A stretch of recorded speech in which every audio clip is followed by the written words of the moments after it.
Hari ini kita akan belajar mengenai bulu tangkis, di mana kita akan mempelajari mengenai sejarah, sarana dan prasarana, dan juga aturan permainan bulu tangkis. Yuk kita simak video pembelajaran berikut ini. Yang pertama, kita akan membahas mengenai sejarah permainan bulu tangkis. Permainan bulu tangkis sudah berkembang sejak 200 tahun lalu di Mesir kuno. Nah, pada zaman pertengahan Inggris, bulu tangkis dikenal dengan battledores atau shuttlecocks. Nah, kemudian raket yang digunakan terbuat dari tongkat atau dayung. Bulu tangkis ditemukan oleh petugas tentara Britania di Pune, India.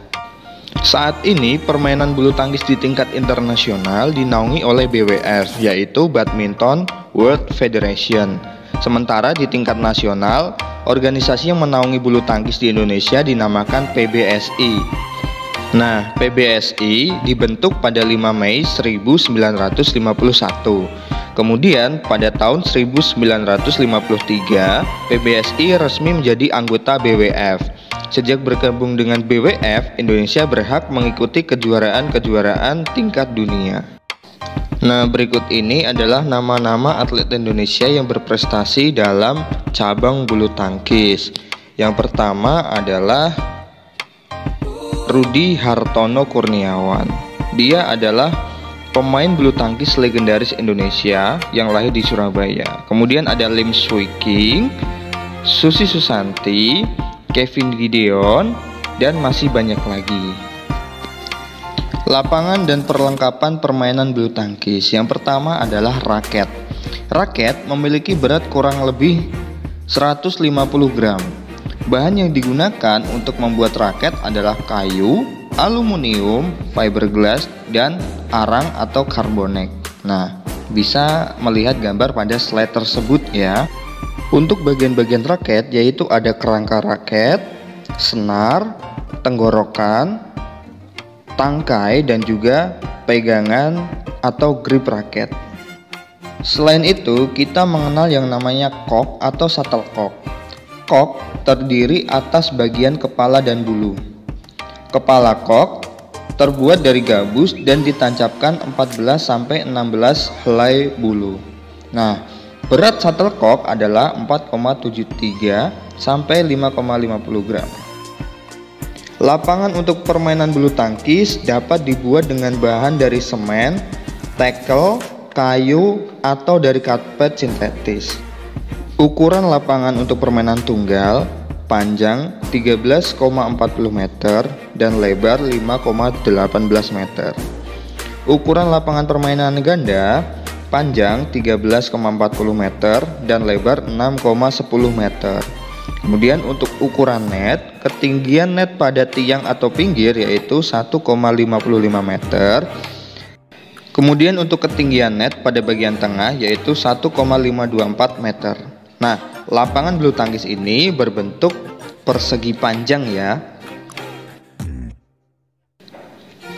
Dalam permainan bulu tangkis terdapat kejuaraan atau turnamen dari tingkat kabupaten, kota, internasional, ataupun tingkat nasional.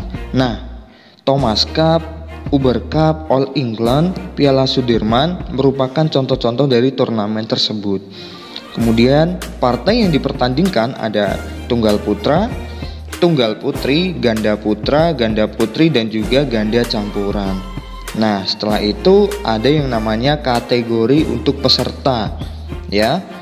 Ada beberapa kategori yang dipertandingkan mulai dari under 11, under 13, under 15, under 17, under 19, dan juga usia dewasa.